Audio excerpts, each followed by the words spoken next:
Hello and welcome. Are you considering taking the limited insolvency exam but aren't sure if you meet the eligibility criteria? Don't worry, I'm here to break it all down for you in simple terms. By the end of this video, you'll know exactly whether you qualify and how to prepare for this prestigious exam. Let's dive in. Section 1. The Basics of Eligibility. The limited insolvency exam is conducted by the Insolvency and Bankruptcy Board of India and is open to professionals who aspire to become insolvency professionals under the Insolvency and Bankruptcy Code. Now, let's look at the key eligibility requirements. Experience requirement. If you're a chartered accountant, company secretary, cost accountant, or an advocate, you need a minimum of 10 years of post-qualification experience. Other graduates in management, engineering, or any discipline need 15 years of managerial experience. If you don't meet the above criteria and are not older than 28 years, you can still become eligible by completing the postgraduate insolvency program offered by Indian Institute of Corporate Affairs. Section 2. Age and citizenship criteria.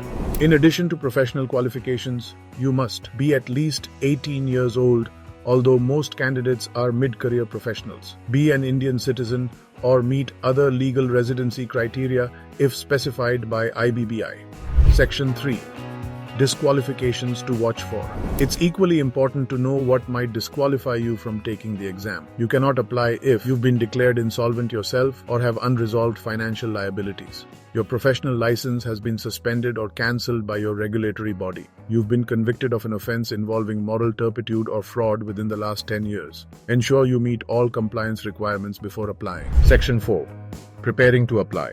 Once you know you're eligible, here's how to proceed. Register with IBBI. You must register with IBBI for exam. Gather your documents. These include your professional qualification certificates, experience proof, and identity documents. Fill the application form. Submit the form on the IBBI website with the required documents and fees. Section 5. How transition can help.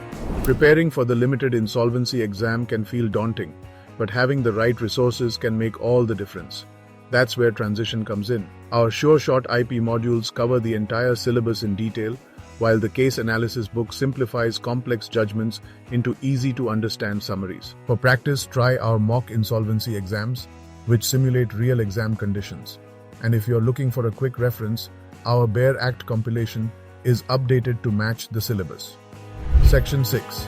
FAQs about eligibility. Here are a few common questions aspirants ask. Can I apply if I'm still a student? No. You must have completed your professional qualifications and gained the required experience. Do I need a law degree? No. A law degree isn't mandatory, but you should have a solid understanding of legal principles. What if I don't have experience in insolvency? That's okay. The exam tests your knowledge of the law, not your past professional experience in insolvency. Section 7. Final checklist.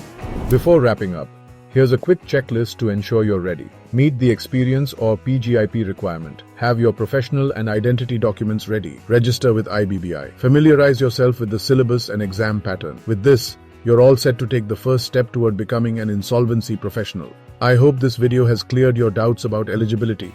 If you're ready to start your journey, remember to plan wisely and leverage resources like those offered by Transition to make your preparation smoother. Thanks for watching. Don't forget to like, share, and subscribe for more insights on the IBC and professional exams.